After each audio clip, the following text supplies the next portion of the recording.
Two women walked into the same palace, but at different times, different rules, different storms. One was born into the title. One walked in from Hollywood, Princess Diana, Meghan Markle. Both became something bigger than themselves. Both became the story. 1981. A shy nursery school assistant marries the heir apparent. Suddenly, she's the future queen in waiting. Diana Spencer steps into the glare and the expectation. She didn't just join the royal family. She changed how it looked. She touched the sick. She held the children. She posed on the world stage. She became the people's princess. But the shine came at a cost. The cameras, the tabloids, the car chases. She wasn't just royal. She became spectacle. 2018, Meghan Markle, actress, activist, American-born. She marries into the British monarchy. Instantly global. Instantly under the microscope. She brought with her a legacy of her own, career, voice, freedom. She wasn't blood royal. She was modern royalty. But modern meant more. More headlines. More scrutiny.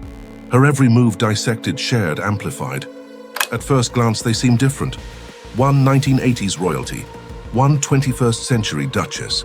But look closer, the reflection is clear. Diana faced relentless tabloid pursuit. Meghan faced that, plus social media storms and allegations of racism in the press. Diana used empathy and photographs to build her image. Meghan used media deals and global platforms to own her narrative. They both said, "I will not simply be what you want me to be," and the palace noticed. In Diana's era, print tabloids, paparazzi press cars. In Meghan's era, social media, trending tweets, legal battles over headlines. The monarchy adapted slowly. The press adapted faster. And the women? They had to survive both. For Diana, a defining moment, the 1995 BBC interview. She said, "Because I do things differently, because I don't go by a rule book." For Meghan, the landmark, the 2021 interview with Oprah Winfrey. Mental health, race, royalty exposed. In both cases, the press was not just covering the story. They were the story. Diana. The fairy tale began to crack early. Her marriage suffered. The cameras started chasing the cracks. She learned to use the media. She also became its target. Meghan. Her arrival shook up the status quo. Media narrative flipped fast. The palace responded. The press exploded. Both found that speaking out meant risk. Silence meant loss. The castle walls started cracking. The crowns felt heavier. For Diana, the fairy tale wedding of 1981 became a public breakdown. For Meghan, the fairy tale of 2018 turned into a modern battle. December 9th, 1992, the official announcement. The Prince and Princess of Wales are separating. The palace doors still open, the tabloids already inside. Diana was still the people's princess, but now there were cameras chasing her at all hours. The affair rumors, the loneliness, their bulimia. In her own words, "There were 3 of us in this marriage, so it was a bit crowded." July 15th, 1996. The divorce is filed. August 28, 1996, divorce finalized. And yet, she still had no peace. January 8, 2020, Meghan and Prince Harry announce we're stepping back as senior royals. March 31st, 2020, the transition begins. A move many called Megxit, a palace in retreat, a family divided. A global debate. Meghan brought in new fights, mental health, race, media bias. She didn't just break rules, she questioned them. Diana, paparazzi chasing, cars speeding, headlines screaming. That 1995 BBC interview. It exposed everything. The vulnerable bride turned gladiator.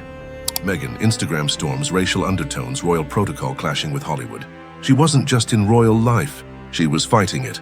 For both, the public gaze became a weapon. The press became both friend and foe. Diana chose empathy. She let the world in, but the world punished her for it. Meghan chose truth. She said, "I won't stay quiet." And the royal institution said, "That's not how it works." Both rebelled. Not just against the press, against a system that expected silence and sacrifice.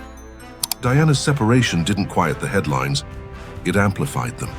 Her life became raw, public, unpredictable. Meghan's exit didn't end scrutiny, it changed its shape. From UK tabloids to global streaming, from palace walls to Californian homes, the monarchy, it felt pressure. The world? It watched, waited, judged. The crown didn't destroy them.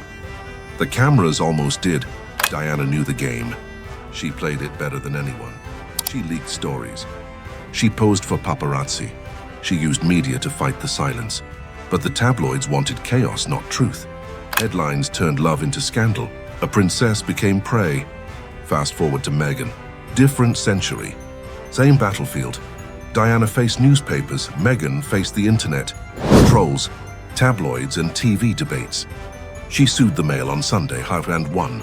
But in the process, the royal machine called her a rule breaker. 2 women, 2 wars. Both tried to own their stories and paid the price. The 1995 Panorama interview versus the 2021 Oprah interview. Both moments went viral, decades apart. Diana said, "There were 3 of us in this marriage." Meghan said, "I just didn't want to be alive anymore." Different pain. Same loneliness. Every rebel has a breaking point. And both Diana and Meghan reached theirs. After the BBC interview, she was no longer just a princess. She was a global voice. She stepped away from royal duties. No titles, no palace guards, just purpose.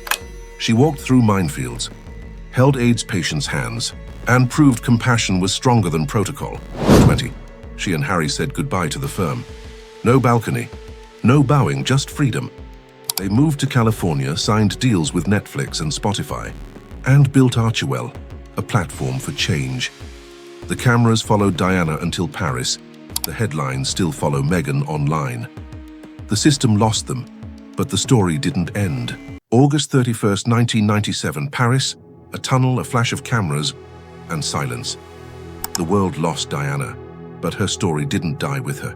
She changed how we see royalty, human, vulnerable, flawed. The public demanded compassion. The crown learned humility. Years later, Meghan's chapter unfolds. She survived what Diana didn't. She built a new life, a new voice, a new power. From palace walls to global stages, Meghan became her own institution. Both women redefined what it means to be royal. Not by crowns, but by courage. 2 women, 2 eras, 1 unshakable truth. You don't need a crown to rule hearts. Diana showed the world what kindness could do. Meghan proved that freedom has a price, but silence costs more.